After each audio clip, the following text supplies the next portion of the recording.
प्यारे बच्चों, शुभ प्रभात। आशा है आप सभी ठीक होंगे। आपका ऑनलाइन क्लासेस में एक बार फिर से स्वागत है। हमारी हिंदी विषय की क्लास में आज हमारा पाठ है पाठ 14 नटखट चूहा। जैसा कि हमने पाठ में पढ़ा कि चूहा कितना नटखट है। अपने नटखटपन के कारण उसने सभी लोगों से अपने काम झट से निकलवा लिए, है ना। जैसे सबसे पहले वो किसके पास गया था? दुकानदार के पास। और उसके बाद दर्जी के पास। दुकानदार से उसने रेशमी कपड़े का टुकड़ा लिया और उसके बाद दर्जी की दुकान पर गया उस कपड़े की टोपी बनवाने के लिए।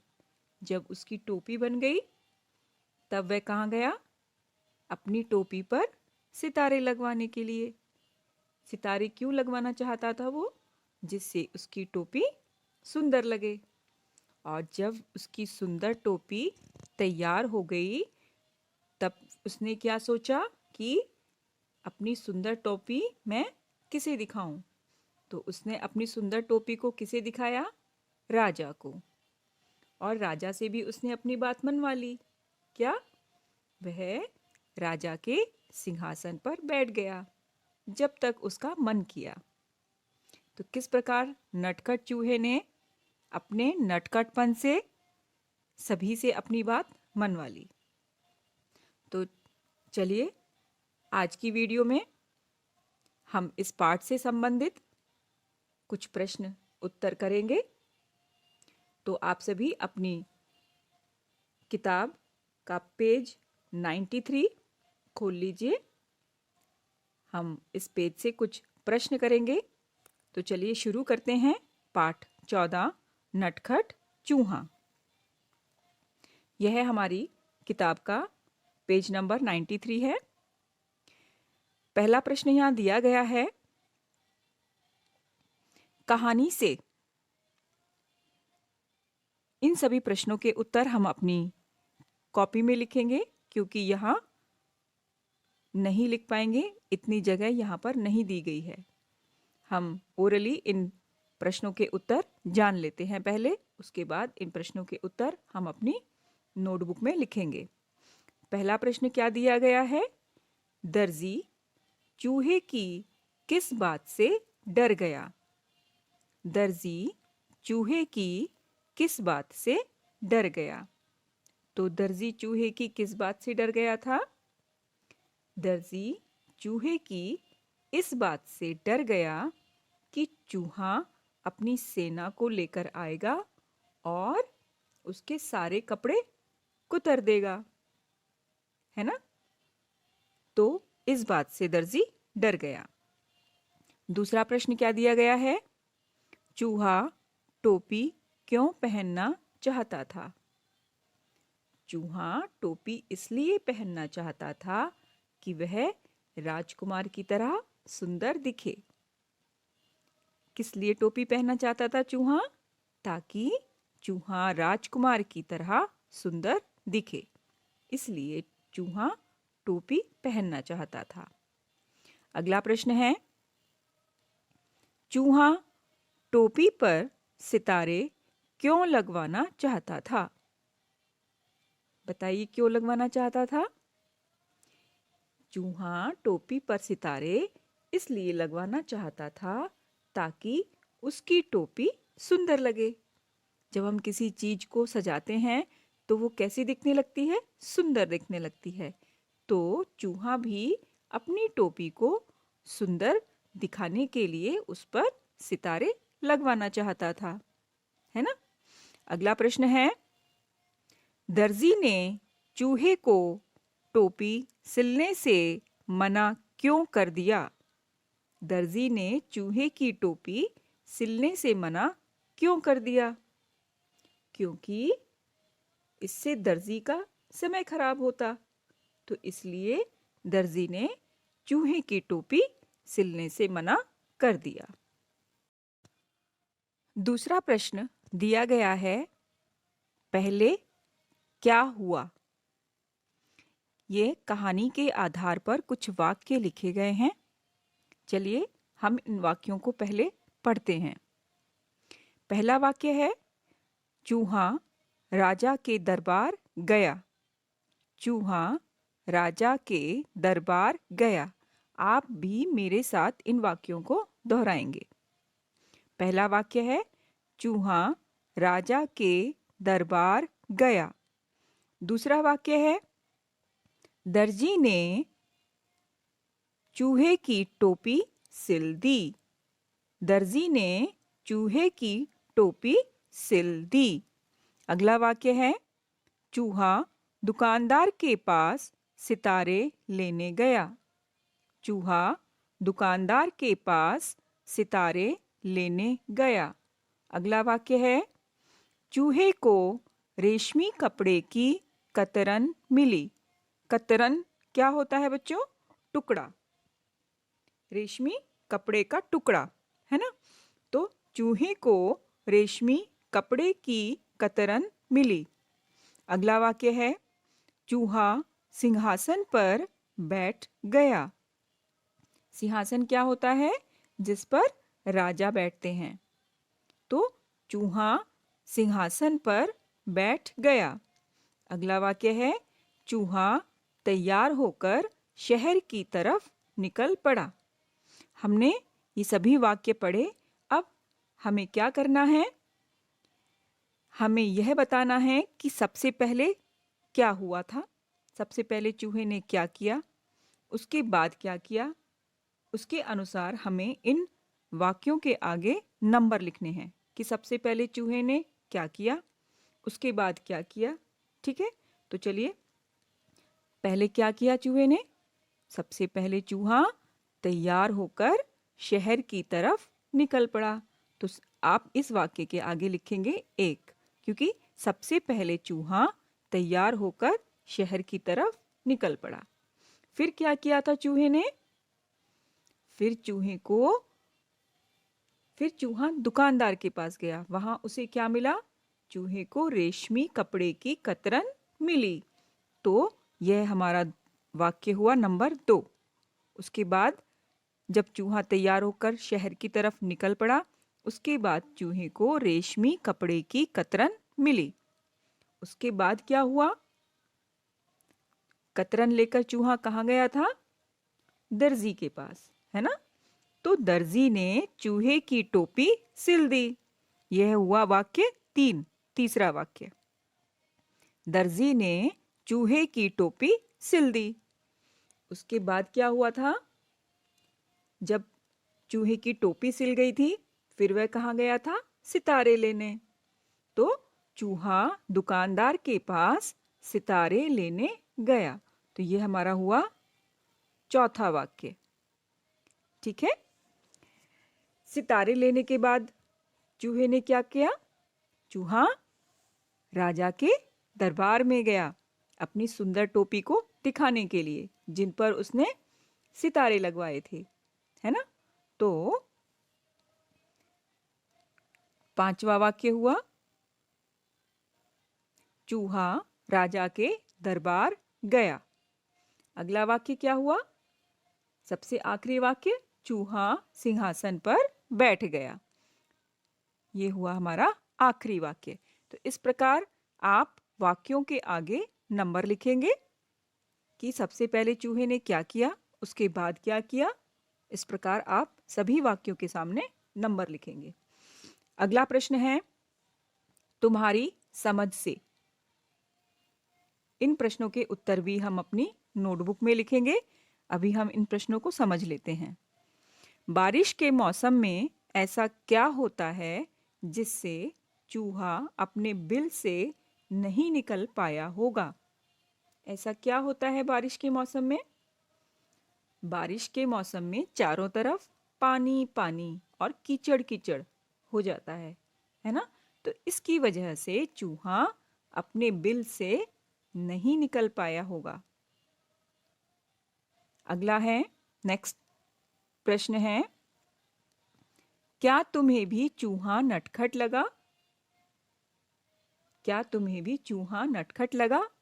बिल्कुल हाँ, कहानी के अनुसार तो चूहा नटखट था और वैसे भी चूहे नटखट ही होते हैं, है ना?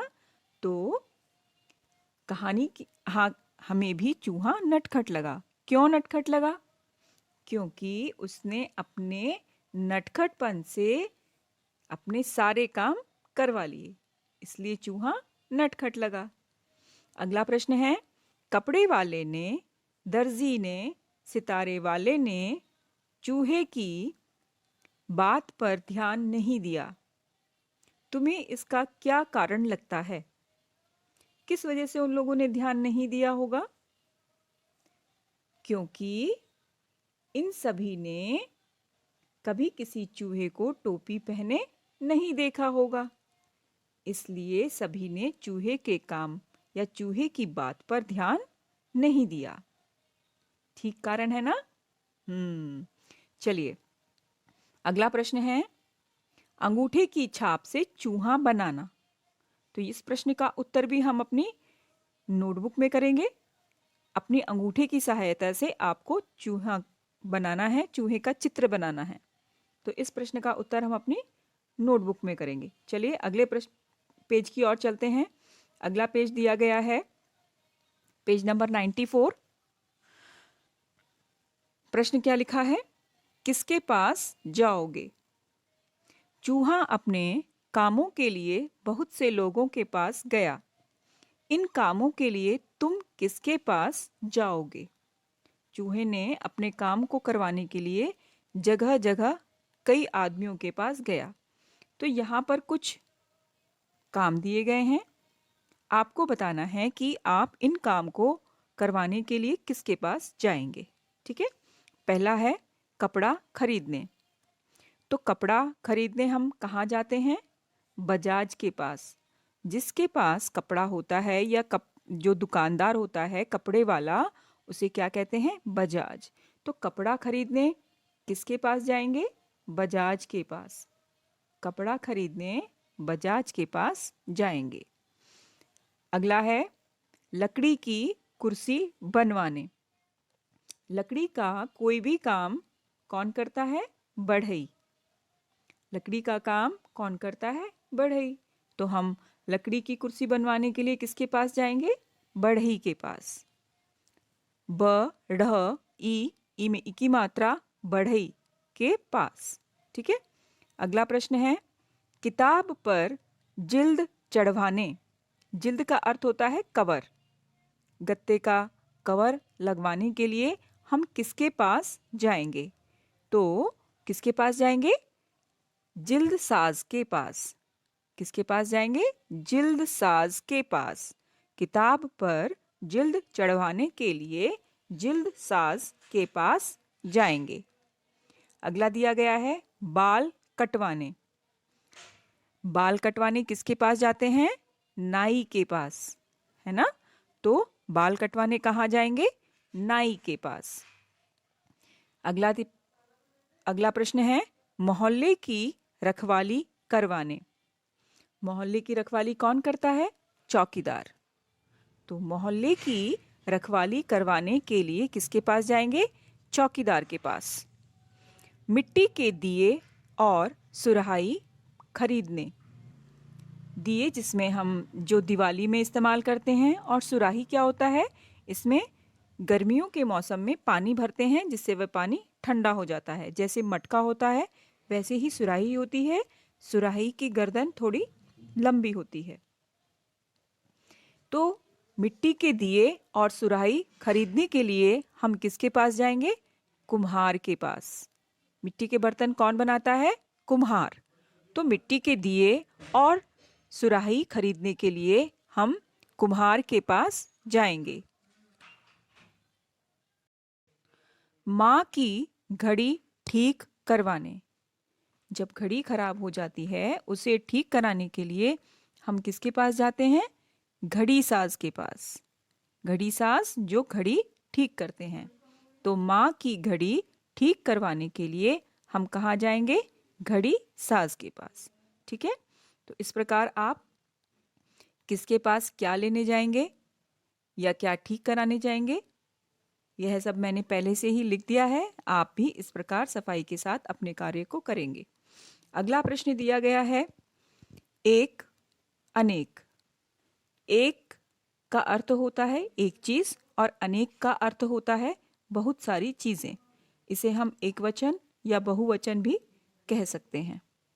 ठीक है, तो चलिए शुरू करते हैं। पहला वाक्य दिया गया है, इस कमरे में 2 डैश हैं। एक में दिया गया है खिड़की। आपको इसका अनेक बनाना है तो खिड़की का अनेक क्या बनेगा? खिड़कियां। एक बात का आप हमेशा ध्यान रखेंगे कि जब भी एक से अनेक लिखते हैं या वचन बदलते हैं तो मात्राएं बदल जाती हैं। मात्राएं बदल जाती हैं। जैसे यहाँ पर खिड़की में बड़ी ई की मात्रा लिखी है। जब हम इसका वचन बदलेंगे, अनेक लिखेंगे, खिड़कियां लिखेंगे, तब मात्रा बदल जाएगी। यहाँ क में बड़ी ई की मात्रा लगी है और जब हम खिड़कियां लिखेंगे तो मात्रा छोटी की लग जाएगी, छोटी की हो जाएगी, मात्रा बदल जाएगी। मात्रा का आपको विशेष ध्यान रखना है वचन बदलते समय। एक से अनेक लिखते समय मात्राओं का विशेष ध्यान रखना है। मात्राएं बदल जाती हैं जब हम एक से अनेक लिखते हैं। ठीक है, अगला है, बुआ समीना के लिए ढेरों, यहाँ पर डैश लाई। एक में क्या लिखा हुआ है? कॉपी। कॉपी, तो प में, कॉपी के प में बड़ी ई की मात्रा। जब हम कॉपियाँ लिखेंगे, कॉपियाँ, तो मात्रा बदल जाएगी, प की मात्रा छोटी की हो जाएगी। केवल आखिरी वाले शब्द की अक्षर की मात्राएं बदलती हैं, सभी अक्षरों की मात्राएं नहीं बदलती हैं। जो अक्षर आखिर में लिखा होता है, लास्ट में लिखा होता है, उसी अक्षर की मात्रा बदलती है। कापी, कॉपी, कॉपी में बड़ी की मात्रा प में। जब हम कॉपियां लिखेंगे तो मात्रा छोटी की हो गई। ठीक है, अगला है, डैश मैदान में फुटबॉल खेल रही हैं। तो एक क्या दिया हुआ है? लड़की। और इसका वचन बदलेंगे या इसे अनेक बनाएंगे तो लड़की से बन जाएगा लड़कियां। लड़की में क में बड़ी ई की मात्रा है। जब आप लड़कियां लिखेंगे तो मात्रा बदलकर छोटी ई की हो जाएगी। जब लड़की लिखा हुआ है, क में बड़ी ई की मात्रा दी गई है। जब आप लड़कियां लिखेंगे तो मात्रा बदल जाएगी, मात्रा हो जाएगी छोटी ई की, लड़कियां।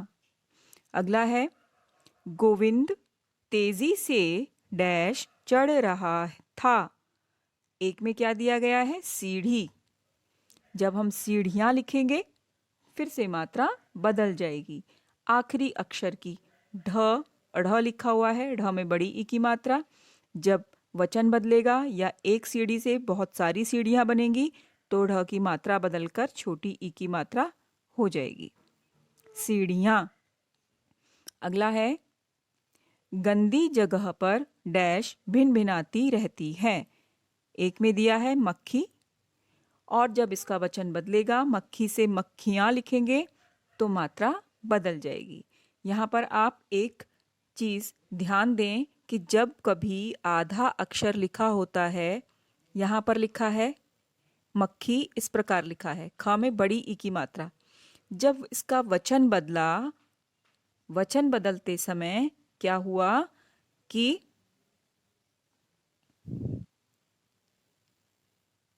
मात्रा आधे अक्षर के पीछे आ गई। इस चीज का भी आपको ध्यान रखना है। जब आधा अक्षर दिया होता है तो मात्रा आधे अक्षर के पीछे चली जाती है।